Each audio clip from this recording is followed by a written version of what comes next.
Yo, what's happening, people? You're listening to the Rest Things podcast, the Kenny Omega approved podcast. If you like what you're hearing, make sure you like, comment, subscribe. And yeah, you already know this podcast is by the man them, for the man them. Bow! She's not open and I've seen the yellow carton. I said, Jesus is Lord. I saw the yellow carton. I said, fuck. And then and like yourself, she's opened it now. Man, seeing kebab full of garlic sauce. Okay. She's there chopping it now, yeah. And she even pokes the fork. She said, do you want some? I said, I don't eat kebab. I'm now looking, yeah, and then some white guy, yeah, it's like, hey, that's got a bit of a whiff, ain't it? The second-hand embarrassment, yeah. The second-hand embarrassment was so crazy. I was just like, yeah, I don't want to be here. I'm not going to lie to you. Like, I actually went to the toilet for like a good 10 minutes. Yeah. Just so I can just... Surprised you didn't abandon that one on the site. No. I've abandoned some girls on site. I can't even lie to you. I've abandoned some girls on site. But this one, because she was actually a cool girl, I was like, yeah, let me just stay in it. But generally, yeah, it was drama. Like I said in the group chat from my one side. So once you resume the process, is your stomach not heavy? Like, not heavy. Kebab, that's not light food. That's food that marinates in your intestines for a while, you know. I don't know how. Kebab before the. Not even before, after. I don't know how kebab works after athletics. It doesn't make sense. But why did the man them all have a bad experience with girls and kebabs, bro? The thing is, I generally don't eat kebab. I like kebab. I don't mind kebab. I like shish. Like, if man can go and eat shish. Yeah, like a wood oven grill. Yeah, but if it's like a doner thing, man can't eat that, man. I don't mind if a girl eats kebab, but I just feel like there's a time and place in it. No, if you eat kebab is a knockout meal. Do you know what I mean? Like, if you eat that on your ones, then fair enough in it. But if like we're shouldn't go back into after kebab. Yeah, or if you shouldn't be eating kebab in the cinema. That's a mazine. What's the best thing you eating? What's the best thing you eat in cinema? Chinese. Yeah. You were there when I had chicken and chips in cinema. Were you there? That's calm. Chicken burger and chips. That's calm. Was you there with everyone? Everyone was he there? Yeah, I think I must have been there. But that's I think for me, stuff like McDonald's, KFC, chicken and chips, even Tesco meal deal, calm. But when you start introducing jollof rice and assorted meats, when you're eating the ethnic, when you're eating ethnic meals, just me. That's how I see that. And when we got some, we'll turn to Tories. Because in the office, you'll be eating ethnic food and people be like, that's got a bit of a whiff on it, ain't it? In cinema, you're still doing the same. Bloody hell, it's a bit spicy, isn't it? That's like when she eat it. Is that supposed to be spicy. It's that bit of curry and bloody hell, mate. Rice. That's why as she was eating, I was thinking, God I hope you like prison food because my ain't no way, boy. Ain't no way, boy. Ain't no way, boy. Ain't no way, boy. Where? Bro, that's the story. There's date etiquette when it comes to food. I beg, don't be hogging. That's funny, fam. Seeing as we've been doing recaps on the podcast, would you like to recap our weekend? Bro. Weekend and weekday yesterday, bro. The weekend was amazing, man. I enjoyed it, man. Shout out to the Hoyle boy. Shout out to my guy Wale. Shout out to Aya Matthews. Shout out to Frank Mace. Who else is there? Yeah. Big up the whole team. Big up the whole team, man. Boys. Yeah, that was a great event. The boys stepped out, looking nice, smelled good. What's the word? Scrub up good. What's the word? Is it? Good. Scrub up good. We're looking nice, man. Went out and had some fun. Hopefully, more of the HMAs we will link up, man. I want Hearts of Michael. So basically, there's a new group in town.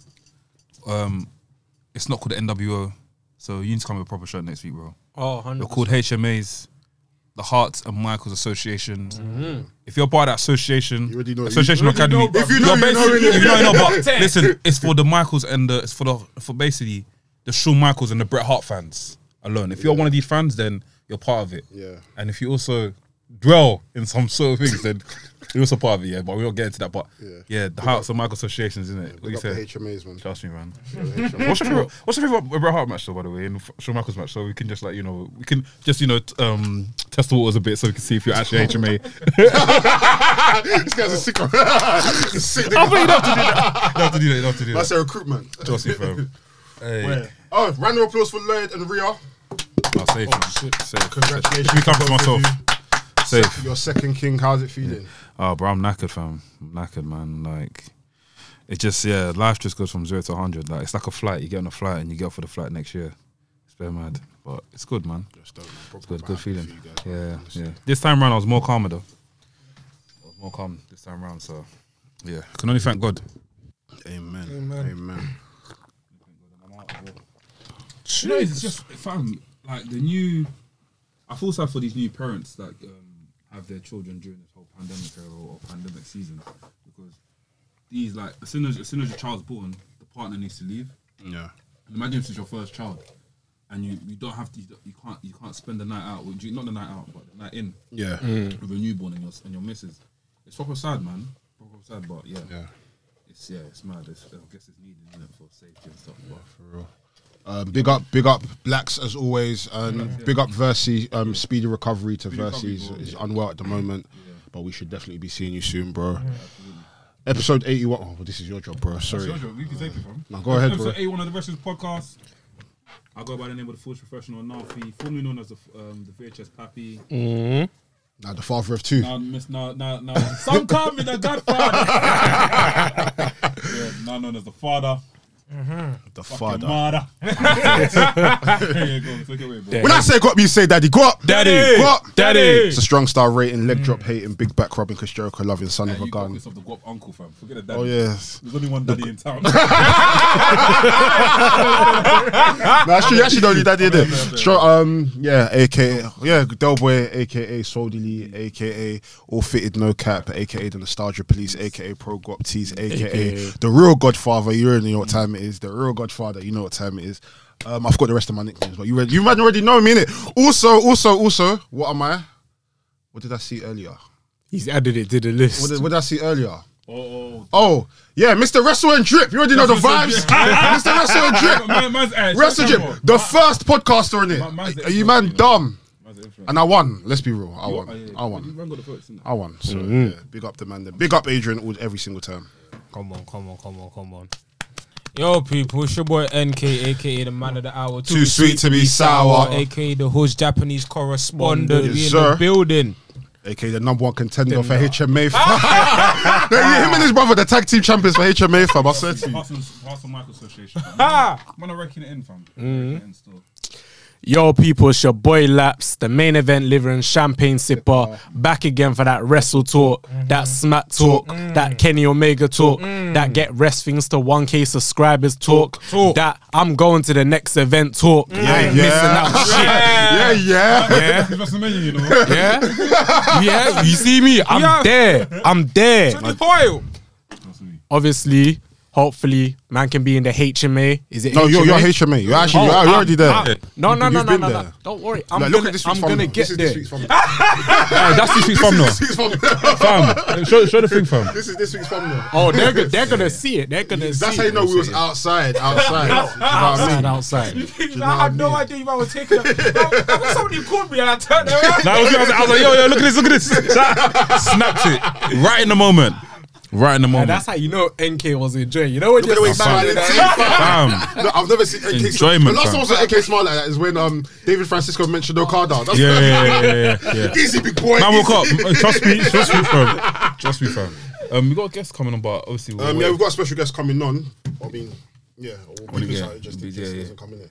But we've got a very special episode. Yeah, man, wrestling's we're up and up, man. Trust me. The last couple episodes have been mad though. Yeah, we've been on a roll still. We've been doing a lot, man. And it's like, to some people, like 100 views may seem like, oh, it's easy, but to us, it's a big deal because it's like every podcast is hitting 100 views. Yeah. That's nuts. You know what 100 views is, bro? That's 100 views in podcast world is 1 million views. You know that, right? Obviously, there's something. But it's but That's how it deep it though. Yeah. Whenever I see views and people go, 1,000 views is not enough, or 2,000 views is not enough, 100 views is not enough. Always imagine, 100 people in this room, in your bedroom. Just imagine that and listen to you talk. That's a crowd, fam. That's crazy, man. You know what I mean? Deep it. Do you know what I mean? That's what I'm saying. You just need to start talking to us nice. That's literally it. That's what I'm I saying. said this and I'll say it again. Yeah.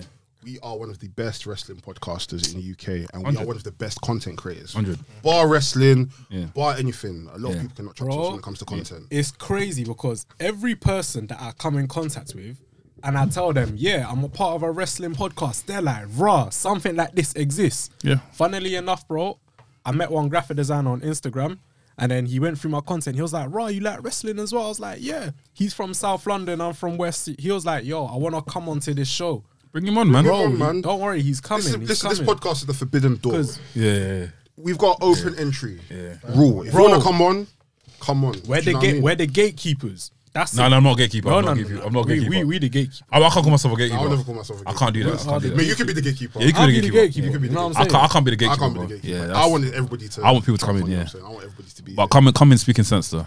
That's all. Is that gatekeeping? What? I said come in speaking sense though. Yeah, no, come in speaking sense. Don't come and speak to me about Attitude Era was the best time ever. I need more than that. I need more than that. I need like. We need to have a conversation. No, don't get me wrong. There's gonna be a lot of mandem that are like that. Okay, look. That's fine. You can watch the podcast. Watch the podcast, innit? But my thing is, I'll bleep this if I have to. I don't need to now come on the podcast and then there's no substance to the conversation. We're just talking about the glory days because the glory days has happened. You talk about what's We happening have to now. talk about what's happening now. Obviously, we can talk about what's happening now. For example, if it's just WWE chat or WWF chat, like it can go a bit like flat. But if you're bringing in stuff, you're talking about TNA, Ring of Honor, New Japan, like all. If you're talking about everything and like other stuff, like then we can speak. Like if you're coming to speak to me about that back in the day, come with something that we don't chat about. Chat to me about maybe 1993 WWE. Just chat. Like if you're well versed in a specific time period. Yeah, let's talk about it. Let's talk about it that way. Don't now come in because you enjoyed that period. That's why it's the best. I don't want to hear none of that. You know what we need? We need one of them OGs that were watching wrestling back in like the 70s or something to really tell us about shit. Fing knows his shit though. Fing's been knows his shit. Oh knows his shit. Kinetic, like Skinny, all of them, man. Myself, like Bobby. I'm actually talking someone that was actually okay. Them man were dead. The thing is, as we continue to grow, like we're gonna keep hitting the masses of people that raw, there's something like this, and they're gonna see the conversations that we're having, and they're gonna be like, oh, it's not like a formal podcast or it's not formal interviews where people are just coming to ask questions and answer. Like it's a proper conversation that we all want to discuss things. So. Like we educated wrestling folk, but we like to get educated as well. Yeah, wait. That's what's about. To know. I said that on the first episode. I said, fam, I may not know it all, but I'm here to like you man teach me something, and sometimes I teach you guys something. It works both ways. Do you know what I mean? And that's how podcasts are about. Like you listen to podcasts for you to learn something new. Yeah, you know what I mean. Like even what's that? I was listening to Free Shots, and what was something that spun me, fam. I didn't know that. Okay, you see, after festivals, it's not even something that spun me, but it's basically after festivals when they get the whole clean up. Yeah, bro, it's 10K. Yeah, it costs money. 10K. 10K to clean up a festival. Yeah, bro. But it makes sense though.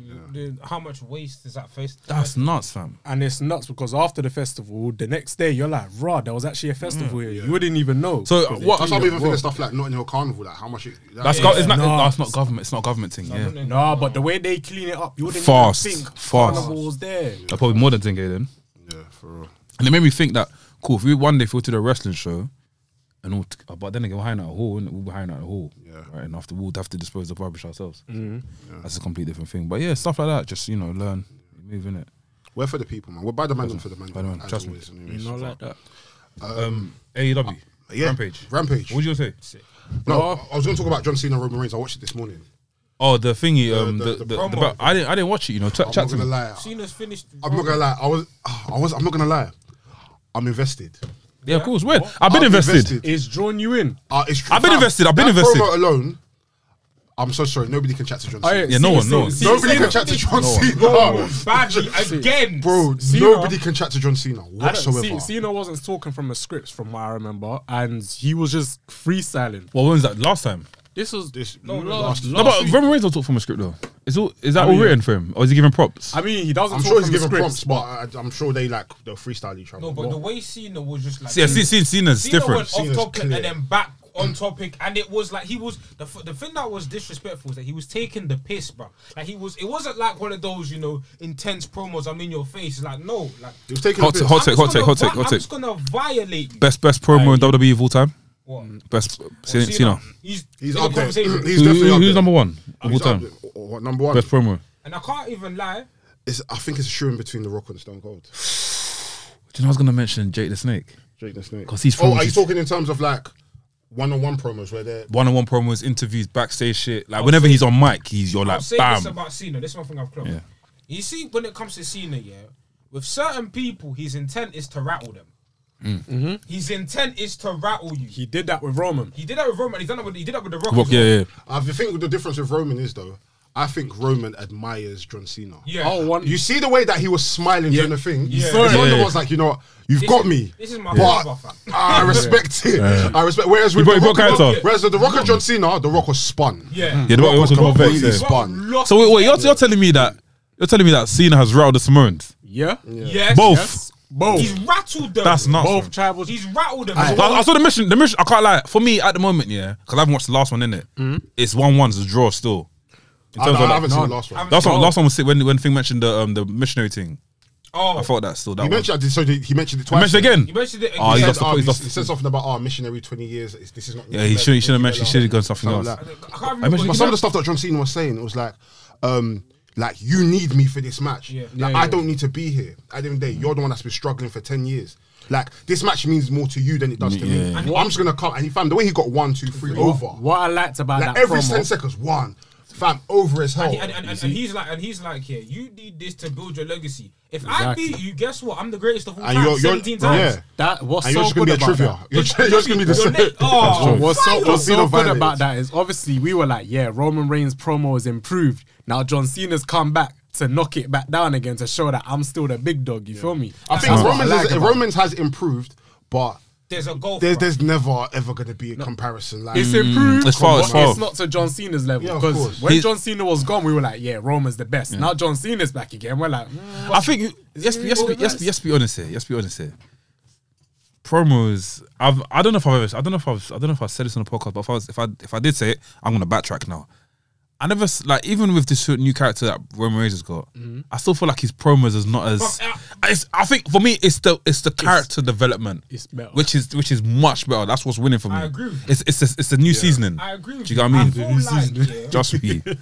I feel like the way I don't think Roman's ability in promos has improved, but I feel like it's because they've removed a lot of the filler. Yeah. Because, like he went from being, let's be honest, at times a 4 out of 10, 5 out of 10 promo to being like a solid 7, 8 out of 10 promo. But he's not among the elites, and that's why when people are making tweets about Roman being the best promo, the model, I'm like, hell no. It's character development. Hell Yeah, no. I'll give thumbs up. he's probably one of the most improved. Characters, Yes. yeah. MVP. In terms of I'm not best, MVP. that's Yeah, impossible. It's Yeah, impossible. not So MVP, it's but like, And the thing is, even with some of the stuff that he's doing, it's like anybody can do this. Yeah. He's just very like with the way his promo styles now. It's just very simple. It's not anything like Jake the Snake. Jake the Snake, yeah. Body It's Piper, not- where yeah. he's doing these long monologues. He can just literally go into the ring. The crowd will boo him, and he's like, "I'm the head of the table." Yeah. And That's he's just it, done. cocky and he'll walk out. Mic drop. That's Yeah. part of his You know what I'm character. saying? It's just that little snidey stuff that he does. Like he's just showing how much of a good prick he is. That's literally it. That's it. There's no real like John Cena-esque thing where he's doing a whole monologue. He's rattling people. The most rattling thing is when he said to his cousin, "Who cares? Who cares? Who cares what your name is?" Yeah, Like, yeah. you know what I'm saying? and that's more rattling because of the dynamic between the two. That's exactly. Not even You couldn't because say of that the to John promo. Cena. Is okay. This is my next question. I'm gonna ask you. Is Undertaker a good promo? Yeah. No. I mean, no. I don't think Undertaker's a good promo. It's presence. That's what I'm trying to say. And I It's feel like presence. that's what Roman's It's basically presence. doing what Undertaker's doing. Fam, have you ever heard Undertaker speak on the mic and you're like, oh shit? Have you ever heard it? No. What? But you know. I mean, whenever- but whenever Maybe during his like American Badass phase. But what did he say? Nothing- Remind me what he said. What The remind whole me? point of Undertaker is when Undertaker speaks, everyone's silent. That's Even the crowd same as is Roman silent. Reigns. But it's That's not- the same with Roman Reigns, no? It's not, because when you talk about promability, we're talking about, okay, how you deliver the words you say. And with a mic here, can you captivate an audience with the mic in your hand No, based on things you say? I think Maybe during his American I Badass. think During- it's I can't bigger remember. than that. No. Because it depends on your character. So if you got Undertaker, when he speaks, you're not expecting the crowd to be But all for shouting example, and cheering. For example, if I told you, if you're gonna build a match, you're gonna send out The Rock, Cena, and Stone Cold every week to talk. Oh, if of you're course. building a match for Taker, you're not gonna send them out every week to talk. Yeah, but that's what I'm saying. It comes down to the character. Because with those guys, they're like more of the outgoing. When I'm talking, you listen. That's and what when I'm trying to- when that's I what- want a response, yeah, you give it to me. yeah. But when it's Undertaker, you just listen No, straight. but You don't- isn't that the same with, that's what I'm trying to say. Isn't that what Roman Reigns is doing right now? Roman Reigns is on the thing where it's like, cool. Whenever I speak, you have to acknowledge me. Undertaker's been doing that for years.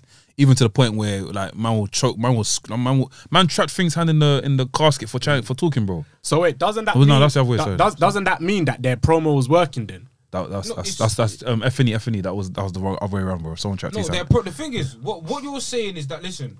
Say that again. I said, doesn't that mean their promo is working? No. There's difference between. Sorry, can I say? There's difference between speaking, and acting. Okay. You can have great acting ability, great character building, but if you're dead on mic, do you get what I mean? Like that's why, for example, like Brock Lesnar should never touch a mic again. Oh, yeah. Do you get what I mean? Brock was never bad on the mic though. No, come on. Brock was never Give bad me on the Goldberg! What? You still remember to this day? Bro, I love when I saw Brock Lesnar do that, But that's comedy relief though. He was meant to do that. Okay, yeah. He was meant to do that. Brock was never bad. Okay, yes, Brock was never bad. Brock was never bad. The difference, my thing is, But Brock now shouldn't touch the mic. Brock now shouldn't touch the mic. There's a difference between serviceable and all-time great promo.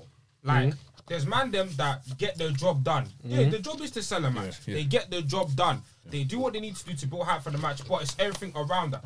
But there are certain guys that are specialists. When you say S-class promos, you mentioned certain names, and that's what we're saying. Roman isn't S-class. Yeah, he's not there still. He's not there. Not yet. He's not. I don't know. Maybe one day, but as of now, I can't. That's what I'm saying. He's got potential because I remember back in the day he did one interview.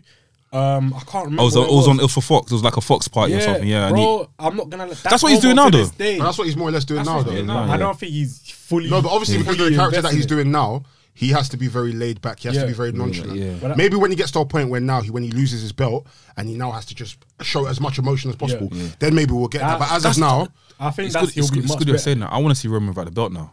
I want to see how he acts. Do you get what I mean? He's had it for 1 year now, so I think we're close to seeing it. I have to see him without the belt because I think we're close to seeing it. I don't think, but he's not. He's going to beat Cena. He actually has to beat John Cena. He has to beat John Cena so we can get The Rock versus Roman at WrestleMania. And is that going to be for the title? That has to be. And The Rock's going to beat him. He has to beat The Rock. Wait, what? No, he's going to beat The Rock. He can't beat The Rock. That's a long reign, you know. Huh? Oh wait, yeah, he has to beat. That's what I'm saying. That's going to be a long reign, you know. The thing is, they start building that from now. I can't lie. Start building that Rock match from now. I mean, if he beats Cena, then he's gonna have to say, "Cool, I beat Cena." Are you shocked? Are you shocked if Cena beats Roman? Yes. I wouldn't. You're shocked. Because not that Cena does, because Cena's off, innit? Yeah, it's even about that. Where is he actually going? No, he's going. He's got another film to shoot. Is it in England? Is it? Let me say. Apparently, it's England. He's shooting a film in England, but I'm not sure if that's. For me, it's like you've built Romans for this long. And of course, Cena's gonna win the 17th title. Maybe even next year. Who knows? Probably even beat Bobby for it. Yeah, he's gonna win the 17th title. But I feel like this Roman project, it's like, listen, WWE have been trying Roman for 5 years, and now it's working. And they're not gonna cut off this momentum because this is the first time, unanimously, everyone's thumbs up on Roman. And also, even in terms of storytelling with Roman Reigns. They'd have to have built more cracks in Roman Reigns for us to now see some sort of loss. We only saw a crack once with Kevin Owens. Yeah. It wasn't a thing where each match where he's defending his title, there's a possibility that he's gonna lose. He could lose. We've only seen that with Kevin Owens. Because we haven't seen any cracks as of now, only since Kevin Owens. I find it very hard for him to lose. Yeah, you have to now start seeing cracks in his life. It's like with Kenny Omega. Even though Kenny was meant to lose the AAA title, we would have been seeing cracks of cool. He's eventually going to lose the AEW title. No, but Kenny's one's weird because guys, like I don't know if you guys will say. Whenever I see Kenny in a title match, I feel like he's going to lose, but he always does something in the end to rip it. Like for example, Kenny is one of them people. He reminds me of John Cena back in the day. Not in terms of like burying people. Yeah, like the way he wins the match. Defended the title, I know you're going to win.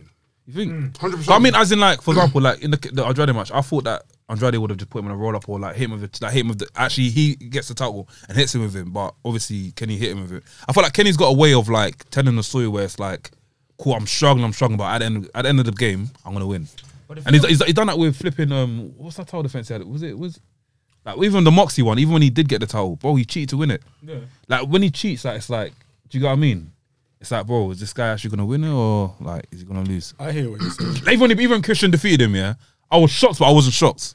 No, but do you get what I mean? The thing is, what they've done on AEW, they've made Kenny look mad vulnerable bare recently. Yeah, and that's what I'm saying. Because look, it works though. It was working. Even go back to Jungle Boy. Even go back to Orange Cassidy. What was it? Was it Double or Nothing? Double or Nothing. Yeah. Double or Nothing. Right. He cheated to win, like, blatantly. Cool. Then the triple threat match. Yeah, triple threat match. He cheated to win blatantly. That match was sick. That match was Then amazing. Jungle Boy, he beat Jungle Boy clean, but like It's still a bit of a cheat though. He put the towels in, no? No, not Jungle No, Boy. that was thingy match. Yeah, that was. How did he beat Jungle Boy again? No, he beat Jungle Boy clean. Yeah, okay. Beat Jungle Boy clean. But Jungle Boy was like putting him through. Putting mad work. Putting mad work. Yeah. Like every time Kenny's been out, he looks vulnerable. So it's like you're slowly building certain things, and it's like even with the whole Hangman Page stuff, it's like you're looking at Hangman Page. Like Hangman Page could possibly beat this guy. Yeah. With Roman, invincible. Yeah. He's invincible, bro. And Kenny's whole story arc has been him being very vulnerable and Yes. very insecure. Yeah. Very insecure as it is anyway, so that makes sense. But like I said with Roman, we've not really seen any cracks, And no even cracks the Kevin Owens whatsoever. one you mentioned, that was an accident. An accident, exactly. Yeah. But even though it was an accident, Kevin Owens should have won. we still felt like Kevin could actually win this. Yeah. But then obviously the referee now stopped counting and Yeah. mess up. You know what I'm saying? But, Yeah. it was yeah. But yeah, Did you watch how did you find? I haven't seen the Andrade match. I I haven't seen it was alright. It was I couldn't decent. be bothered. When I saw Ric Flair and they started doing the chop, I said, I'm not watching That was cool. That was a cool moment. Do you know what it is about AAA? Yeah, I don't know what it is, bro. Like, I don't know what it is. The thing is, I'll be very honest with you, and because I've Steve, I've let me paid hear attention to AAA for maybe 6 years now. Yeah, it's very weird, Yeah. especially when they do like the whole Marvel collaboration thing. where Marvel? Yeah, they'll have someone dress up as Hulk and Thanos, and I didn't see that. you should probably skip to the I skipped the main event. Yeah. Every No, but year. I think Boss has the plug in it. So basically, what he's done is on part 1, part 2, main event. Main event HQ. That's like, wait, I'm not watching. I'm watching this one. Fam, man bought the ticket straight away. I watched that quickly. But yeah, it's a bit weird, fam. Yeah, no, I don't know. They love their multi-man matches and 8-man. No contest, you'll probably be the best person to chat to. Yeah, we need to chat to Sage again, man. Yeah, big up Sage every single time. Rampage. Rampage is amazing. I Loved it. I loved it. Bro, Quick listen. viewing. I felt like I was watching like Heat, but it was a heavy. Big deal. Bro. Big That deal. was a yeah. good show, man. Mandem, Christian Cage. Oh, you love is Christian your Cage, innit? Impact World Fam, Champion. you nearly got us cooked on the internet, fam. Man, let them cook us. What are they gonna do? No, no, no. What are they Do, gonna fam. I'm not do? involved. listen. You know that chief of Tia with his taking the finger from the That's exactly what I say. Give us You know back that, that yeah. Omega approved, fam. Deep it. I'm gonna quote something that I said on Twitter, innit? Christian Cage is the only man that can go in a Royal Rumble in 2021 and in that same year become an Impact World Champion. No, when I saw that fact, Where's I his was like, what the fuck? what is his counterpart doing right now? But what? But No, but there is was one tweet you said about Christian being better than Edge, and I agree. As of now, No, but- Christian is today. No. As of the year they've had, But it's WWE though. But then generally, WWE. if someone said to me they've enjoyed Christian more than they've enjoyed But- Edge over the years, I will never argue with them. But it's- because I feel like Christian is not given enough dues. Bro. Christian is one of the best Christian's wrestlers sick, ever. yeah. See that He's one of saying the where best But can wrestlers ever. you say this though? Go on. It's WWE. WWE always gonna have to like. Vince has never rated Christian. That's I mean, what's and crazy. Edge. But what about? But But what I'm you saying, know if Edge was flying as well, I'm sure Edge would do bits as well. No. Edge will do bits, but what it is that in WWE. If Edge flew as well, wouldn't Edge be doing bits? As into AEW. AEW, any other. I don't know. But I can't see him probably, flying. I don't know. Probably, can't see it. but the thing with But Christian, yeah, Christian's Chris- been wrestling every Christian's week. been about, he's been about, he's Christian's been been about. wrestling every week. Yeah, He's not been bangers. And he's been about it. Yeah. Oh, come on, man. Yeah, no, I see. Bangers. See with Christian Cage, yeah, you know that saying where they say go where you're appreciated, Yeah. not where you're tolerated. Yeah. I feel like that applies to him because WWE obviously didn't rate him. So when he went to TNA, he saw what they were doing for him. We And Ring really of got Honor to as well. see the best of That was Christian. mad. Was that Ring of Honor? We got to see the best of him, man. WWE will never give him that kind of treatment. No, they He did. got- They did. When he beat, did he beat Randy Orton? No, Randy Randy Orton. Orton, Bro, they but gave him the title for 2 Yeah, weeks. the title run was brief. Yeah, Then he lost and, it. and then they had And to they had him chasing it. Yeah, They had to chase no, him down. they didn't rate him. They just did that because obviously in that same year, Edge kind of had He to retired, retire as yeah, well. he beat So it Adam was Del done Rio. out of sympathy. It wasn't done out of Yeah, it wasn't he deserved genuine. it. That, Yeah, yeah, Because we got otherwise he Christian. would have just been ECW heavyweight champion. Yeah. Exactly, Yeah. bro. I But went to him become I think NWA heavyweight And the champion thing as well. about Christian, yeah, you gotta remember, my man has come. How long? 7 year layoff, innit? Yeah, same. Bruv, I can't lie. Like when Christian came here, I thought I was scared. I'm not gonna lie. When I saw that Royal Rumble, I was scared. I was like, oh, Christian's gonna. I wasn't happy. Yeah, I I can't was remember like, that. Christian's 'cause I gonna remember- do yeah, that, but what he's exceeded my expectations. Oh, Like, he's exceeded. definitely. Like, I was like, what? Like Christian's put it this way, yeah. Like I'm actually excited for the rematch now. Yeah, Like, yeah, I'm excited. yeah. Like obviously, and what they've done is smart, yeah, because now they've made it they're gonna make it title versus title, wouldn't it? So the stakes are high. Also, if Switch. So I think Kenny's gonna get by the title. Oh, 100%. Kenny's gonna get by the title. I think it's one of those feel good moments. The fact Christian's I think- won the. I think there might be a span in the works. Could this still replace Hangman Page? There's gonna be a span in the works. What for Right, Kenny? you think? Nah, Kenny's not. I mean, Kenny I can't don't lose to anyone. I mean, but as Hangman in, I don't know. Maybe I'm doing too much story. What do you call it? Long-term storytelling. But obviously, on BT, I see Kenny Omega not trying to mention Daniel Bryan's name. Oh yeah, I saw that. Yeah, I saw But that might be a span in the works. I don't know. I don't know. But Daniel Bryan's later though. He's probably like new. Daniel Bryan's probably coming in September. Yeah, because that New York show, that's Daniel, bro. I think that's Daniel. I think Punk is this Friday, but Daniel's New York. And even if Punk doesn't come out, I won't be upset though. But yes, I'll be upset, bro. I won't be upset. I'll be upset. Bro. I feel like the internet has overhyped it more than AEW has. But It's like I like that because AEW haven't really had to do any of They've legwork. plotted seeds for us, but they've not confirmed anything. So So now they're Wait, wait, if they don't reveal anything, AEW is your own. Yeah, John, we didn't say I anything. hear It's it, your own. but I hear it, yeah, but I can't like. Is that Kanye? What Kanye's doing now? I'll release my album next week. He said that. I didn't say that. I just say that. But you see the way AEW are playing into it, yeah. It's like Tony Khan has been quick to shut down things before. So like Oh, you're talking about in terms of shutting, like he hasn't said, he hasn't said like he's been quick to shut down rumors that have no like basis in reality. He's been like, yeah, like every time they ask him, like, I can't really talk about that. But it'd be nice. But sometimes you just have to let the internet talk. Yeah, just let people it make have their their own mind say. up. Yeah. Man, I can't wait. I didn't send you guys because even before Sting even debuted, people were saying for time, yeah, Sting's coming. Tony can't even say anything. He just left people. After a while, it died out, and then Sting ended up debuting. I was like, oh shit, that was nuts. Like, I think it might, even if it's not Friday, I think it's all out. I think he's there. Yeah. I think he's But there. the problem with all that, if he comes with all that, it's gonna look like it takes the shine off bare stuff, bro. It's gonna take the shot. That's what I said. He might as well come out like a Dynamite where everyone's actually watching it. 3 a.m, bro. I do not want to fall asleep when CM Punk comes out and see you man tweet, oh yeah, he's here. Let me not lie. It will make sense for him to come out on Friday. Nah, because it's in Chicago. I understand that. I understand that. It's the first. It's the first stance. What we call it, the rampant. Yeah, first stance. And because SummerSlam is on Saturday, they want everyone to be talking about Trust AEW. me. If CM Punk comes out on Friday in SummerSlam, everyone's going to be How mad would you feel if CM Punk came out at SummerSlam? Fam, do you know that will break the internet? Yeah, no, Internet finish. Internet. Internet finish. After a long hiatus, CM Punk returns to WWE Arena. Oh my gosh, he's back. Oh my gosh, he's back! Yeah. You even see the reference. I'm serious. Because I say long-term storytelling. But yeah, man, Fam. like, I feel like with the CM Punk stuff, yeah, it's like I'm not, I'm quite confident it's gonna happen, but I'm not all the way in. But can't lie. But if he comes out on Friday, It's not still. I need to set my alarm. I'm gonna try to because I'm gonna be up anyway because of thing I in it. might have to go out and then go home because No, do you put your alarm on. Put your alarm on. because I can't. Or wake sleep in the living room. That's what I Now, do. worst case scenario, if he doesn't come, cool, fair enough. Yeah. If he comes and I'm asleep, it's an L. Yeah, It's Smith. an L. Yeah, Smith. It's an Smith. L. You know, He comes, Lincoln's gonna spoil it in the group Link. chat. Oh, Lincoln's gonna spoil it in the I'm group gonna have to chat. move him. Put him Oh back my in. god, my boner. Hey, someone tweeted today, yeah, that what should happen on thing because you know today is Jericho's last labor, yeah. Yeah. MJF should come up to CM Punk's theme song. No, So he shared the first couple. no, but then that gives it away that he's definitely coming. Then if that was No, but then that gets people that then draws the audience for people to come and watch on Friday. But I can't That's smart. But No, I'll be fuming. I'm not gonna lie. Expose it because the enough they've done their job. But They've teased it they've done their job. amazingly on AEW, on BTE. Even NFL talking about it as well. Exactly. Like they've done their bruv. They sold that stadium. They sold out a stadium because of rumors, bruv. Yeah. That's rumors. Like they've done it, and it needs. And plus, it needs to be Derby. It needs to be Derby. Yeah. I said it. I should put a bet on that stuff. I'm saying that. Aye. Even on this, another thing happened on Rampage, fam. Miro is the. Oh, Miro's sick. Bro, I said this, Miro we should is say, yeah. Remember we heard the cold. episode I'm talking about 2021? Yeah. And I said to people, listen, don't mind. Tony Khan knows what he's doing.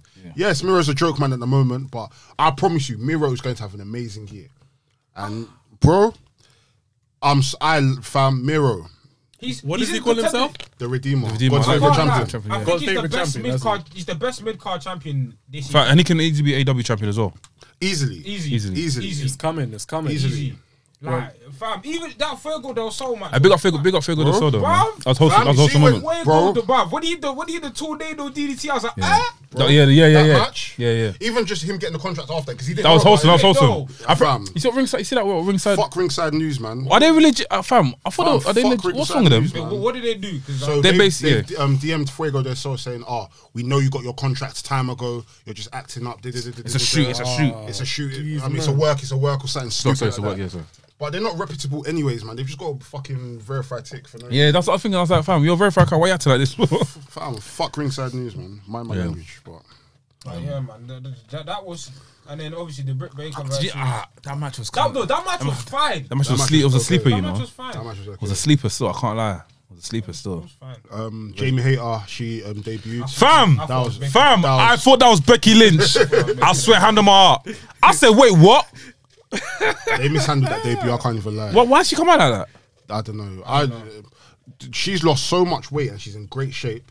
She should have dressed like China. Big man thing. Yeah, should have come in a bit like she had a hat on. Yeah, it's like I don't know, man. She dressed like she's a security guard. Yeah, that's what I was thinking. One day we need to have a chat about. You see when we talk about things we don't like in wrestling, wrestling security guards, they piss me off. Yeah, see what happens at NXT. See what happened at NXT. I saw the video and I was like, Yeah, why are yeah. the security guards doing this? You're meant to be stopping the so- action. I think what security guards need to do, they need to act like they act. They need to stop acting like they're acting. They need to act like. They need to stop acting like referees. You Yeah. guys are meant to be like muscle. Why are you guys? They need to go back to. You see when TNA had Ron and Don Harris and they had what's his name? Jamie. No, not. I was about to say Jamie Rates. What's this guy's Jamie name? Noble. Not Jamie Noble. What's this guy on WWE now? The one with the tattoos that was with Elias. Jackson Jackson Ryker. Ryker. When they had him as a security guard, they need to go back to having serious security guards that are on smoke. Yeah. On smoke. That Don't was a have good- no security at all because we're tired of You're better seeing off these- getting all the wrestlers coming. You know, Exactly. they're Yeah. in But their t-shirts even on canteen. that's I stupid hate as well that as because well. it's very dumb. Like you're seeing your favorite wrestler getting pammed in the face. Like for what reason? You fam? seeing Finn Balor Does he- getting he gets that, yeah, trust me, fam. Braun Strowman. One day, I just want to see one of these security guards fight back and really rap Hasn't happened- man hasn't in the happened ring. before, yeah. Maybe someone Impact, but it's not happened in WWE. But yeah, They can just hire better security. They do. No, it's not even high, But better. give it a couple of years. You see on what culture? 5 famous wrestlers that became. you see, Five security guards that are wrestlers. you see, look man like Parker Bud. Oh shit! First jokes. that New Japan, that New Japan Resurgence show. That was pretty. That was good, bro. I couldn't watch that. You That know. was a good show. Bruv, That was a I good mean, show. I said this on Twitter. We need to put respect on Tomohiro Ishii, bro. Yeah, that match with Moose was Oh! crazy. Oh, I'm sick, yeah. Oh, Crazy. And Leo Rush is back. Yeah, I see him still. Yeah. I see Leo him. Rush is That back. six Big him up, man man. tag team. Six-man innit? tag match. I'm not gonna lie. I didn't really care about the tag matches. no. I didn't care. I didn't. All It was fun, All but I I- cared was about the ending when God came Yeah, out that to was sick. confront. When God came out to confront the Good Brothers. Yeah, that was sick. That was sick. When we just saw, and then there was bare references for that pay per view. Like things are happening, bro. I feel Bro, like the forbidden door. It's open. It's been It's kicked open. open. It's not even there no more. And Will Ospreay, I'm not gonna lie. Will Ospreay is the man. He has got his character down to Down it. properly. I need to watch that pro. As watch that in, promo. I believe him. What was he I saying? believe him so much. What's he saying? What was he even saying? Basically, he was basically saying it was like basically like you lot need to call Shingo the interim champion because I'm the real champ. Man said Well, Shingo's got the. Yeah, because Will Ospreay didn't. Is actually there lose it. 2 titles? Then? No. There's what? So basically, Will Ospreay got stripped of his title. Yeah. because, But he had the title on him though. yeah, no, he got stripped, but he still has his title. Alright. So he got stripped of the title. Shingo's the official champion, but he was saying, "Listen, I beat Shingo at New Japan Cup. I'm the real champion, but I'm not going back to you, man, in Japan because you lot violated. So guess what? I'm staying in the US, and any promotion," he said, "any promotion that wants it, to them wankers in AEW, you can get it. To the guys in Impact, you can get it. Everyone here, I'm the real champ. I'm the real champ, and I'm fighting in the States." And even Jay White got a promo like that. Jay White was saying, "Listen, I'm the best. I'm the Grand Slam champion. I've won this. The guy you rate, Kenny Omega, I beat him. Bruv. The door is open." But yeah, box and open then still. even in the Tanahashi, Lance. That was a good match as well. Was Mox in the crowd? Yeah, His Mox was in the crowd. With a title? No, he was sitting next to the He title. was sitting next to the title, and then basically Moxie got pissed off that Lance Archer won, innit? Yeah. So Moxie that left the match, innit? But Lance Archer was like, listen, Tanahashi, we did this year. Next time you're in America, you're gonna defend that title on Dynamite. He told Tanahashi's like, I promise. Okay. It is mad in the dunya. I'm telling you, we're gonna see madness. The pay-per-view as a whole, was a decent show. Yeah. But the future... The opening match with Carl Fredericks and then the other guy, I do know. I need to watch that LA again. Dojo is. I was watching it while I was getting ready to go to Think Horrible, isn't it? So I don't think I could probably enjoy it. But like the implications this has for the future, I'm telling you, like it's a madness. Like I'm telling you, in the next couple months, pay attention to the landscape because it's a madness. And because of Will Ospreay, there's at least 10 companies that are going to be involved at this point. Oh, facts. Yeah, Rev Pro, PWX, everyone. OTT. Did he mention Crash. PWG? Yeah, no, I don't think he mentioned PWG. But yeah, it's looking to be. Can I ask something? Yeah, I should know it's happened before. The landscape. Can't Will Ospreay just turn up at a WWE event and just in the audience? Or they won't put a camera on? They probably wouldn't. They won't take notice of it. They won't take notice of him, innit? No, don't let him in the building. I mean, they'll probably let him because obviously his spectator, missus is in NXT UK. Oh, she's there. Yeah. No, they'll let him in the building. Like, there's bare man have been watching shows, but at the end of the day, like these companies don't have a working relationship, and WWE's philosophy is that, fam, we don't care about it. Yeah, don't care. Like, come here, but. This is exciting, man. It's not still. And then now you add more man to the mix. You're adding CM Punk. Now you're adding Bryan. Who knows if you're adding Adam Cole? It's a universe mode. I can't lie. So guys, we have an amazing special guest. I don't even know how to introduce him. There's so much to say about him. So would you like to introduce yourself? Well, I'd like to hear your attempt at an introduction. I'm getting flattered here. Well, we have the founder, the godfather of one of the premier UK promotions, one of the premier promotions in the world. Global. We have Global, yeah. Andy Crawdon. Yay. Was that a good attempt? I enjoyed that. Thank you. Flattery will get you everywhere. How are you doing this afternoon? I'm good. It's a manic time right now. I've had 18 months of doing absolutely nothing but stressing and worrying, and now I'm stressing and worrying and doing stuff at the same time. So it's a little bit hectic at the moment. Oh, that's dope. Yeah, man. Bro, we've been to 2 of your shows, man. So the first one we went to was at Cockpit. I can't remember which one. And I forgot who headlined that show. I think. It was the first time seeing Great O'Khan and Great O'Khan. There was low too. It was an amazing event, and I was like, bro, I need to come to more Rev Pro shows. Then obviously COVID happened, and after we've gone to your last show, and I was like, bro, like I missed this energy, fam. I'm sure you probably clocked us in the back. Well, to be honest, no, I didn't. Right, but commentating. I think everyone was real involved, and there was a great atmosphere on that night. But I did see your video after the show, and I thought it was great. I loved the energy. Appreciate it, man.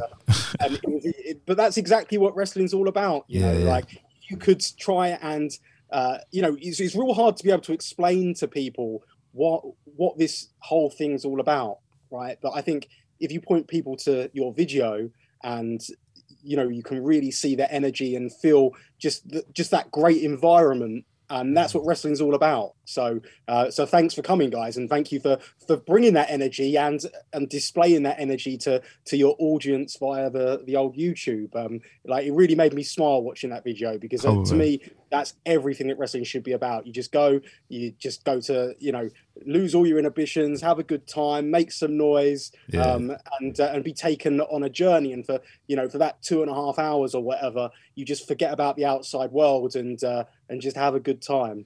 Yeah, absolutely, man. That's what it's about, man. And I think for me personally, I'm gutted because like me and Delboy went uni together in Portsmouth, and I know your thing in Portsmouth is different. That you're everywhere in Portsmouth. And when Delboy's telling me that there was like a big wrestling company in Portsmouth, and you had people like likes of I think Finn Balor was Prince Devitt. I think Bret Hart even came down for like all these other wrestlers, and I'm like, bro, I wish I can go back in time and just re-enroll myself into uni and just just live it. But talk to me about your humble beginnings, man. Like, how did you get into this? How did you start off? I was just a kid that loved wrestling. I think I've told the story time and time again. So like, if I'm boring you, just let me know. No, go ahead. Yeah, go ahead. But I guess like I kind of came from I guess it was a poor family, but my aunt was rich, all right. But I don't think really rich, but I think comparatively to us, she was rich, or seemed to be rich anyway. She had a swimming pool in her garden, so that's rich, right? Yeah, that's rich. And anyway, she had Sky TV, which again, like now it's a lot more common to have Sky TV, but back in the days, it wasn't common to have Sky at all. And in my family, there's like me and my sister, my twin sister, on my mum's side of the family, and then it's all girls on her side of the family, apart from I've got one cousin who was naughty. He was a naughty boy growing up, so I never really used to see him that much. There's one. But like there was loads of all the cousins were girls, right? And it was fine. Like I used to play with them and stuff, but at times, you know, I just didn't want to play Barbie anymore or whatever, you know, whatever games they were playing. And I was bored and kicking up a fuss, which was unlike me because I was always a well-behaved young child. But, you know, I guess I just had enough. And my aunt used to just so happen to tape wrestling for the neighbours who lived next door. And she was like, well, do you want to try this wrestling out? You know, she asked my mum if it was okay. My mum's like, yeah. Puts in this videotape of this wrestling, and just my mind was blown. I was captivated. And it was like the kind of larger than life characters, bright lights, just everything, every single aspect of pro wrestling. It just captivated me. I think wrestling's very much a sensory thing. And as a young child, it's like bright lights, big muscles, loud noises, crashes and bangs, you know, and it just captivated me, and the big characters that you used to have in the 90s as well. And then from that moment on, I was absolutely hooked. Used to go to my aunt's every single week to watch her wrestling. No more complaints from me about having to go to Auntie Nate's house. And yeah, and that was it. That was me from that point on. I immersed myself with every single aspect of pro wrestling. You know, I ate the crisps. I bought the action figures, played with the battered toys. You know, like just any bit of wrestling I could get involved with, I got involved with, which in many ways led me to kind of getting involved with British wrestling many years later. Do you want to hear that story now? Oh, 100%. Yeah, please, man. 100%.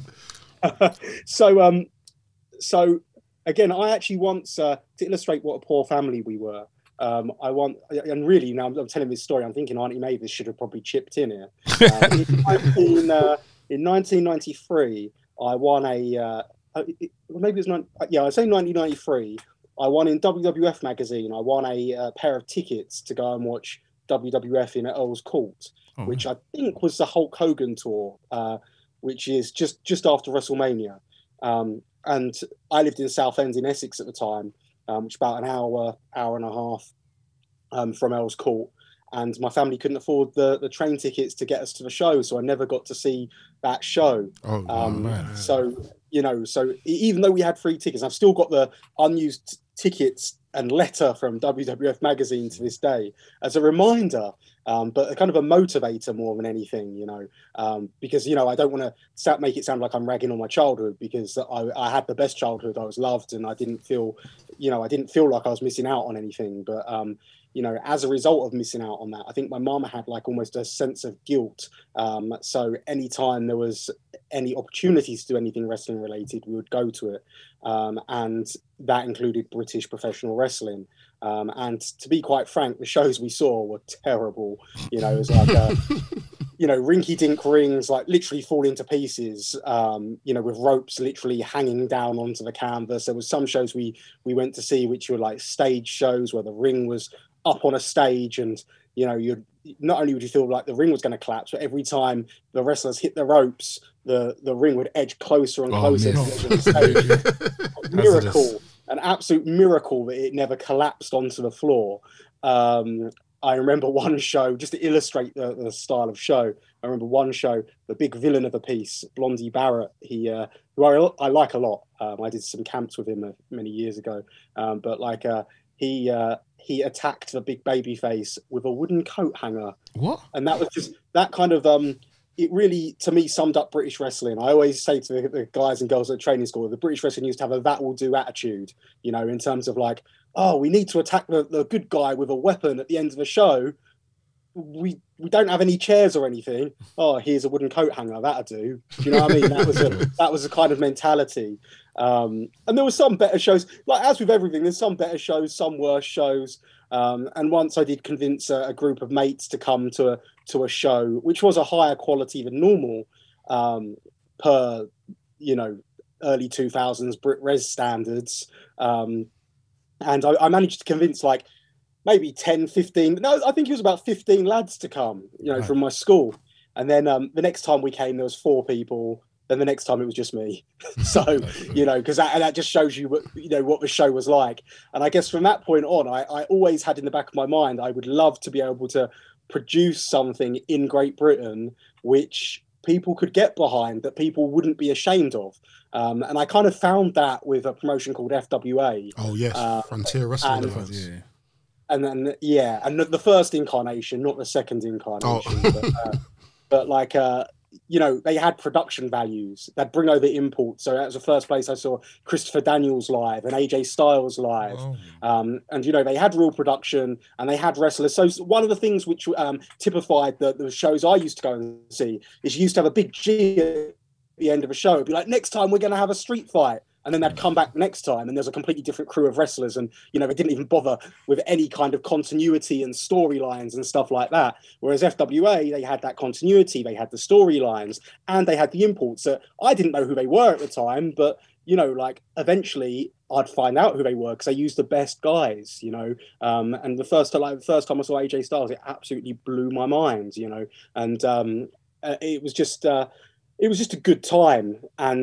And kind of through my association with going to the shows, again, I always say like one of the beauties of British wrestling at the time was also one of its detriments, which is very easy to get into in terms of like, you know, there weren't that many people going to the shows, and the majority of the people at the FWA shows, I didn't know at the time, but the majority of the people at the shows were trainees of FWA. So the big reactions that the characters would get would be because it's the trainees who are essentially plants, but they're trying to help their mates, you know. But I didn't know that, and that was kind of infectious, you know. Like the guys that they cheered, I was instantly like, oh, these guys are stars, you know. They know who they are. They've got their own chance for these guys. It's not just, you know, it's not just boo yay, you know. It's not just like, come on, insert local town here, you know. So that's kind of how you know, FWA kind of got me. And then one of the lads that I kind of met through the shows, you know, there used to be BraveNet forums. The FWA fan forum before it merged with the UK fan forum was like a, it was, I don't know if you remember BraveNet forums. I remember BraveNet. I used to get calls from that. Yeah. BraveNet. And like, but you didn't need any verification. So like, I could post as Andy Quilden, but you could also post as Andy Quilden. You just entered whatever name you wanted and posted. And I made a few friends via that. And then that's kind of one of my mates who I went with. He happened to do some training at the training centre in Portsmouth at the time. And he'd injured his knee, so he couldn't really wrestle anymore. He'd really badly injured his knee. But FWA were doing a referees course, and he wanted to do it. And he essentially just said, do you want to come along? He was based in Chelmsford and I was based in Southend, so we're only about half an hour train ride away from each other. And he said, you know, do you want to come along?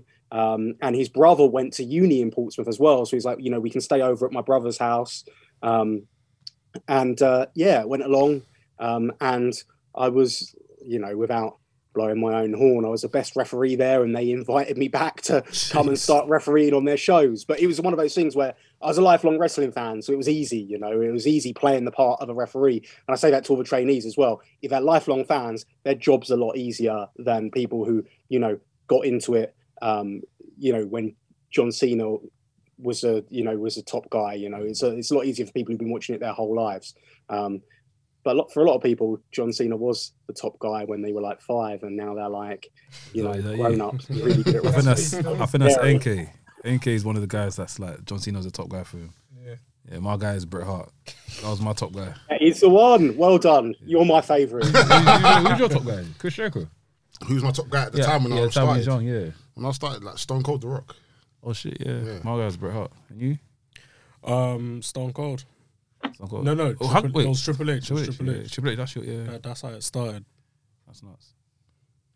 Yeah, it's Bret Hart all the way for me, but you know, but I do feel that Attitude Era did, you know, the boom of the British wrestling. It really was because of the Attitude Era. I always say, like, everyone's always like, oh, you know, like I want WWE to do well, because when WWE does well, there's like that knock-on effect in the UK. So, but no one really sees that. You know, when wrestling is hot in the major provider, everyone else within the industry is de facto hot, you know. And through the Attitude Era, that's where you got your, I'm going to call it the backbone of professional wrestlers, which then taught the next generation the job. Essentially, you know, and like the mentality was changed. Like locker rooms used to be horrible, like a real horrible. Like when I say horrible, it used to be like almost a confrontational place to be, a locker room, and it would be real uneasy and unwelcoming. Is that what Undertaker was talking about in his Joe Rogan podcast, saying that how in the locker room there they had wrestlers holding knives and holding like sniffing cocaine, having guns and stuff, and now the boys are there with the Nintendo DS and PSPs, and is that what he was talking about? I tell you what, and I prefer the days of the current day with with their computer games. Trust me. Like the environment, like, I can't emphasize enough. Like just the environment now is just so much nicer than it was then. I mean, it's still not perfect. Obviously, nothing ever is. But like the environment then was just horrible. And there used to be certain shows you'd do. You'd look and you'd see who's on the bill. You'd see certain names, and you'd be like, "Oh, it's going to be a long day today." Do you know what I mean? Like, and also, other times you'd be like, "Oh God, I hope someone else." Like, because me, you know, when I first got in, like especially when you first start, it's always a young one that gets kind of you know, the ribbing and the teasing and whatever have you. And like, you'd always look and be like, oh, I hope there's someone else on the card who's like, you know, less experienced than me or whatever. Or I hope there's an international wrestler who's, you know, on a tour who's about to get bullied by someone instead of me, you know? And that's what it used to be like. And, you know, the group of people that I kind of came through with, we kind of made it our mission statement to sort that stuff out, but like, we didn't want we wanted to learn from those mistakes, and we wanted our locker rooms to be much more inviting and nicer places to be around. So yeah, but they all came, that backbone all came from that Attitude Era. And then obviously when you've got those people working at such a higher standard like they were, and they were only getting better as well and were super young, then when the generation that probably is most popular that, you know, were at the forefront during that boom period, they learnt from that backbone. Like, you know, and I'm talking about guys like your Martin Stones, who's Danny Burch now, and Spards, who's Drake Maverick, a guy called Jack Storm, Dave Mastiff, you know, Leroy Kincaid, guys like that. They were very much like the backbone of this new school of professional wrestling, and really, they're probably the unsung heroes because they were the people who came before the boom, so to speak. But it's all because of the Attitude Era. And like I say, if wrestling ever has that boom period again, then we will benefit long term. And it's almost like you think a little bit like, you know, AEW almost making wrestling cool again. I don't know how much it is in the UK amongst non-wrestling fans, because that's the important thing, getting those non-wrestling fans invested in it. But you've got to hope that you know, that can almost inspire another generation of wrestlers, because that's what's needed to keep the industry rolling. Yeah, absolutely, man. I definitely agree with that. I definitely feel like, for me personally, speaking of AEW, I definitely need to see more British faces in AEW. I feel like there is a few, but like Kip Sabian's not even there no more, is he? No, he's injured at the moment. Yeah, so I definitely see more faces in there. But I think the best question to ask right now is that obviously, Will Ospreay appeared at the New Japan, is it Resurgence pay-per-view, and he mentioned a few things. How long is this year looking in terms of, you know, because obviously he's a champion right now, right? How long is this year looking for you and the booking and stuff of Will Ospreay? If that's the what, looking ahead to his booking? Yeah. Well, again, it's very much like I know where we're headed always, and we have a clear direction of where we're headed. So, and I mean, we've got. I mean, the way I book really, so I know where we're headed, and the time scale of where we're headed depends on a number of factors. So with Will, obviously, it depends on his availability is one of the key things, but it also depends on how the crowd are taking to certain things and responding to certain things. So obviously there's certain things like, for example, the Great British Tag League, which we've been going through since we relaunched and finishes this Saturday in Manchester. That's kind of time sensitive because that's all set in stone. This is where we go, you know, we've got this round of matches here, this round of matches there, and the destination is Manchester. However, you know, the storylines coming out of it and whatever, they might be planned a lot further in advance, but we don't, but a lot of it is listening to the crowd, you know, because we don't want to overstay our welcome. So, you know, I could tell you I've got well over a year's worth of stuff in my mind of what we could do, but, you know, if the crowd, so for example, if someone gets super hot or if a crowd start losing interest in something, then we may need to change directions. So like I say, like we know where the end destination is always, but what happens in between is kind of written in pencil. And so like it's really hard to give you an answer. It's almost like how long's a piece of string. But what I will say is there's definitely long-term plans. And there's more since we've come back from lockdown and throughout lockdown with the empty arena shows really. The planning has been way more long-term than it's ever been before. The booking's been way more intricate if you decide to follow every single show than it's ever been before. And it's, and as well, when we kind of lead into our flagpole events, I guess, we're no longer, because there's no longer the opportunity to have that, you know, that indie name, you know, who we bring in from overseas, as a headliner for one weekend. Obviously we can still bring international talents in, but the way we're doing it is a lot different than the way it's been in the past.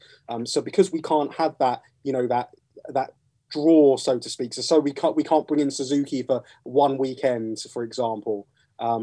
Therefore, we have to compensate for not having that draw by having another storyline driven match, because that's, in my mind, the way we generate interest. And because, you know, on any given night, we could book any of our guys against each other. Therefore, how do we make it special? There has to be a reason. There always has to be a reason for the matches. And there was in the past for a lot of the matches, but we didn't have to have it for every match because we'd always be able to fall back on, you know, Suzuki's coming over or someone else is coming over. So that's why now it's if you go to the shows now, you may notice they're quite a lot more storyline driven than they were in the past. Yeah. I wanted to ask a question. As a promoter and as a booker, I want to go back to like maybe your first couple shows. When did you realize that you had a product that resonated with people? Because like Rev Pro is like probably the flagship company in the UK for wrestling. 100. But when did you realize that, oh my God, I have something that people are connecting with? I don't know. Like, I feel like, so I used to book for a promotion called IPW in 2005, up to, well, I guess 2012 when Rev Pro was born. And really the key indicator for me, it wasn't so much like, oh my God, I've got I'll tell you what, I've got two parts to this answer. So the first part is when I was booking for IPW, and it was just literally, we built guys who other people, so FWA at the time weren't using guys properly, and I'm talking about the Spuds and Martin Stones of the world. Like Martin Stone was like Alex Shane's security guard, and you know, I'd recognised his ability because where I refereed all around the country, so I'd get the ability, I'd see every single wrestler in every single environment you could imagine, so I was able to pick out the diamonds in the rough, and you know, and I was able to be like, wow, that Martin Stone, he's got something, you know, and I was able to, you know, book him as a focal point of the promotion. And when we were able to take the houses to the point where they were selling out every single show and on a monthly basis, and the fact that it was your first real split of internet and local audience, when I was able to do that on a regular basis and hear the reactions and see the shows selling out, that's when I knew I was onto something in terms of what I'm capable of doing, you know, putting shows together. I mean, we all, like, as wrestling fans, we all fantasy book, right? And I think that in my mind, I was like, I'm the best booker in the world before I even booked a professional wrestling show. But then as stuff got going, I was like, no, I really am the best booker in the world. No, I was like, oh, wow, I've kind of got a knack of this and reading the people. And a lot of that came down to the referee and stuff. Because when you referee, and especially the way it used to be, I used to be one referee in every single match. My record was I refereed 55 matches back to back when the FWA Academy did their TV tapings in Havant. But I'd referee every single match.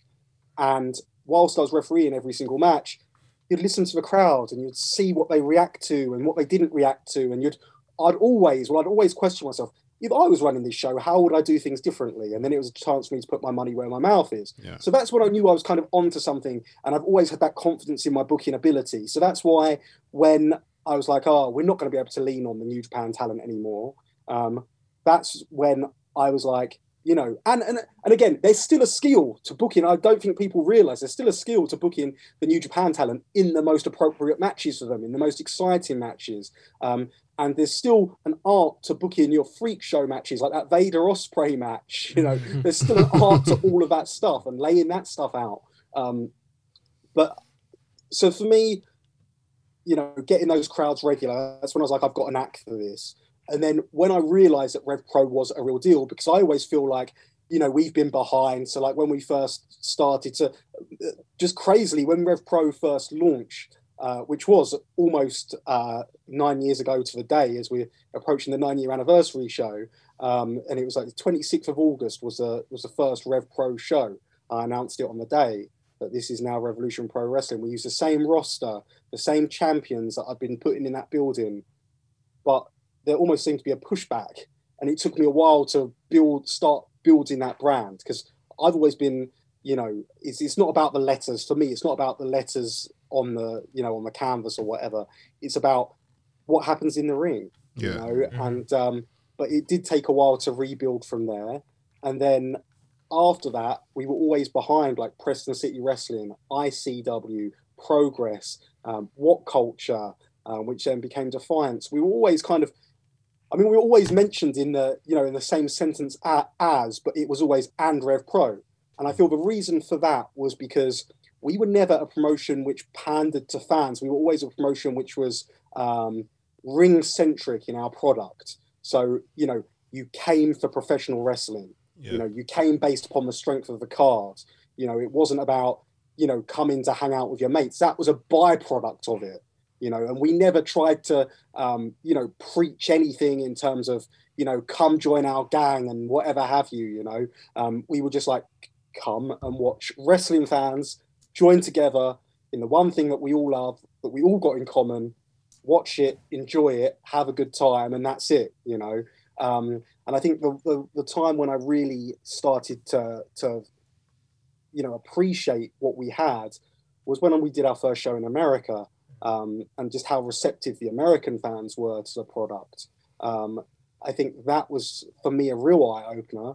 And then even further, a couple of years later, when I went to Japan and speaking to Japanese fans and seeing how respectful the Japanese fans were towards myself and Revolution Pro Wrestling. And then that's, you know, that's to me was like, wow, you know, this really is a lot bigger than I ever imagined it would get. And obviously there's milestones along the way, you know, like the first York Hall show was a big milestone, and the first York Hall sellout and the consecutive York Hall sellouts, and, you know, milestones along the way. But I don't really feel like there's ever been that one moment where I'm like, I've made it, because I don't think I have yet. I still feel that I always say to guys, you know, I feel like if you're getting on board now, you're getting on board at ground level of a journey. Yeah. And I feel like, you know, pre-COVID, February last year, that was about the time we were really starting to gather momentum and strength, and the summer was looking great and everything was looking good. And then obviously COVID came and bang, and now we're back in that rebuilding process. But, you know, looking at the talent we have, and and the directions we're going and the plans we have, and just almost that determination from everyone involved to make something happen.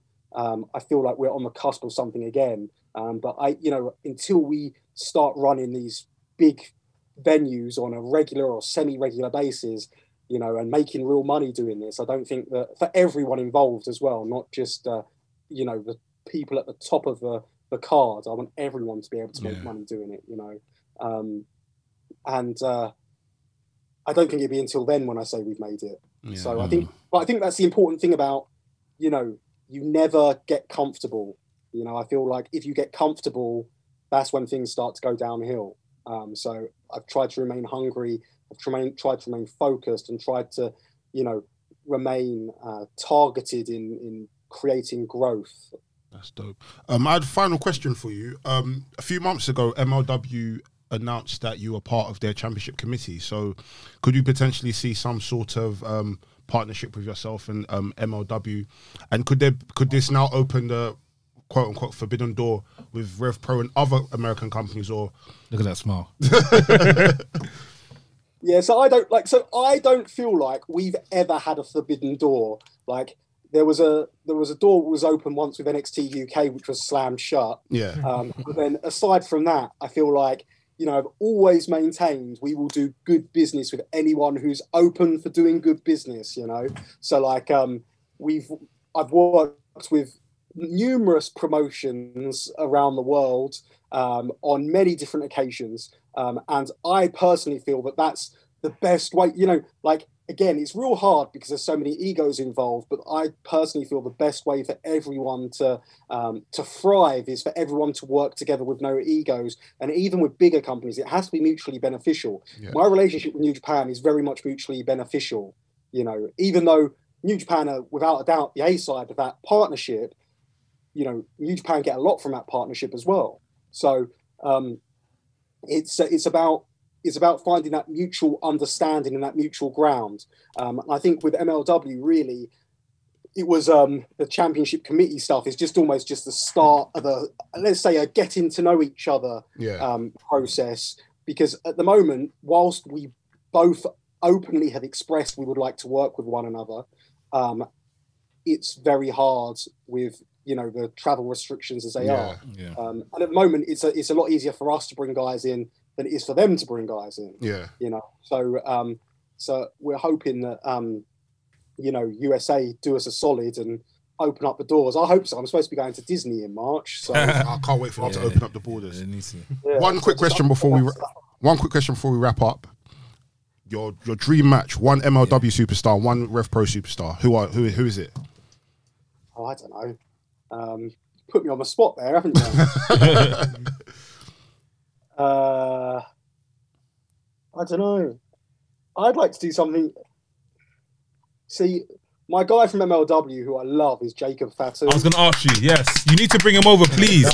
Bring him over, I'll buy 1,000 tickets. I'll take you on that one. Jacob Fatu's the guy. Jacob Fatu and Ospreay, Jacob Fatu and RKJ.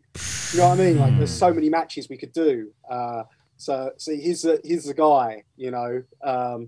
Looking at tag teams, I'd love to use a Von Erichs on a regular basis, rather than just bring them in for a one and done. I'd like to use them on the regular.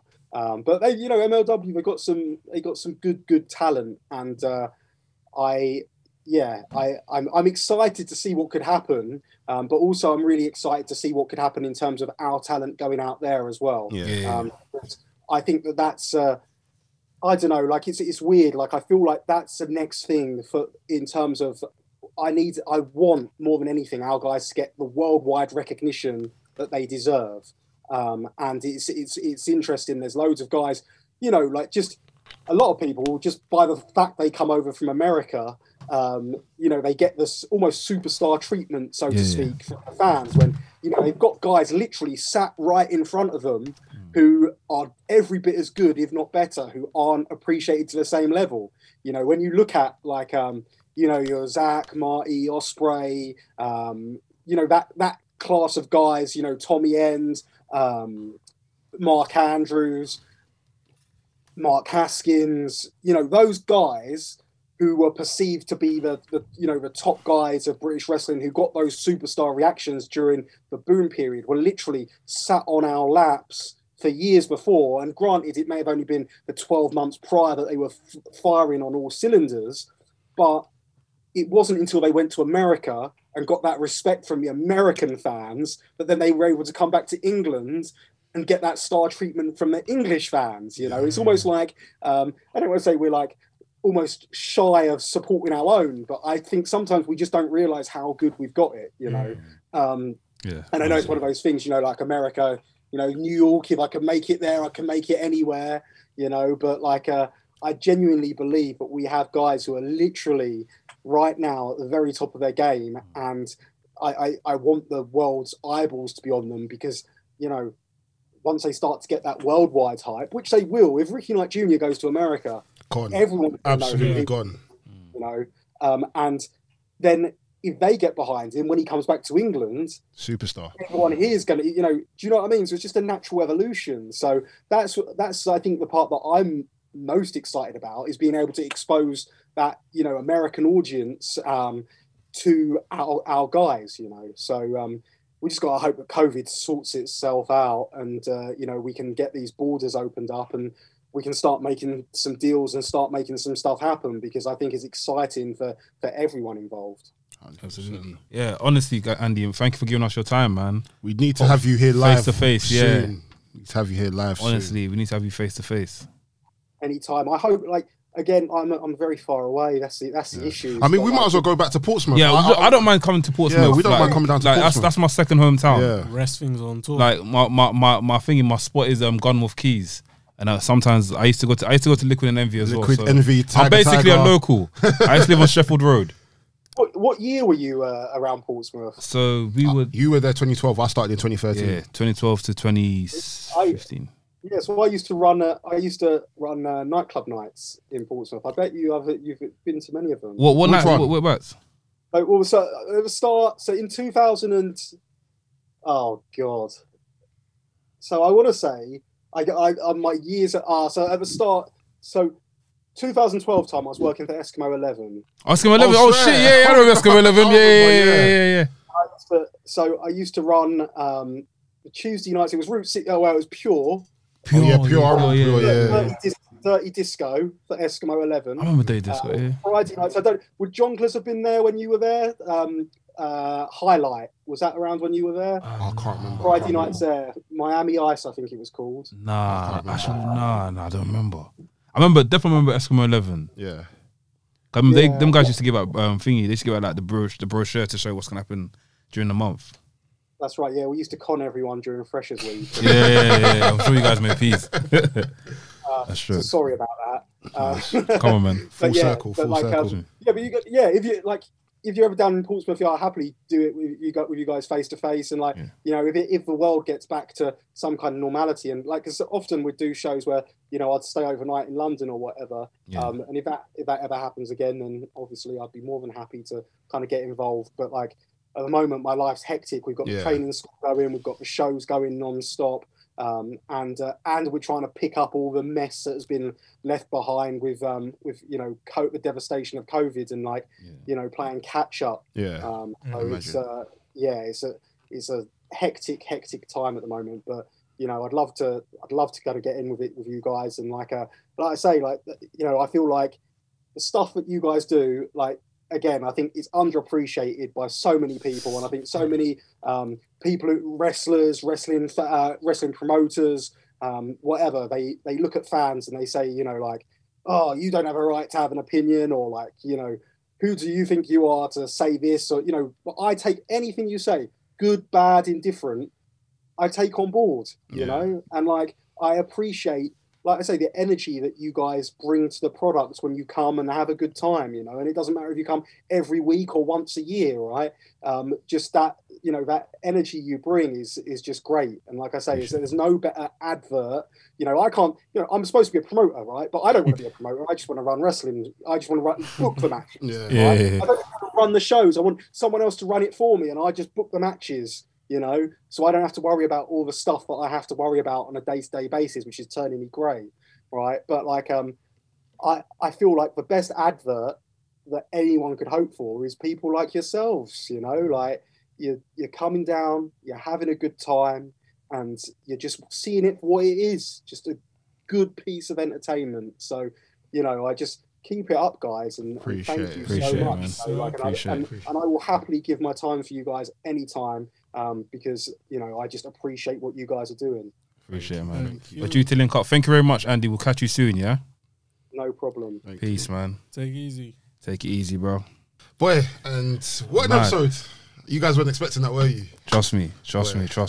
Well, big up Andy, man. That's that wrestle talk. That's smart. He said some stuff. Yeah, he said some stuff still, and honestly, mandem, like, respect needs to be put on wrestlings. Respect needs to be put on the fans as well. Yeah. Like, that's a credible thing that he said, man. He's at, like, his promotion has hosted some of the best wrestling matches ever. For real. But yeah, what an episode this has been. I've been Delboy. I've been Anafi. I've been Laps. I've been NK. It's Wrestlings. By the man, for the man. Bow. We're not rushing. We just don't want we need to save the podcast. We don't want this to turn off. Please, see you guys next week. I know we do Ask Wrestling somewhere. Yeah, we'll do it somewhere. Peace. You just got to the end of the podcast, and if you've enjoyed what you've listened to, enjoyed what you watched, enjoyed the vibes, make sure you like, comment, subscribe, and we'll see you on the next episode. Bow.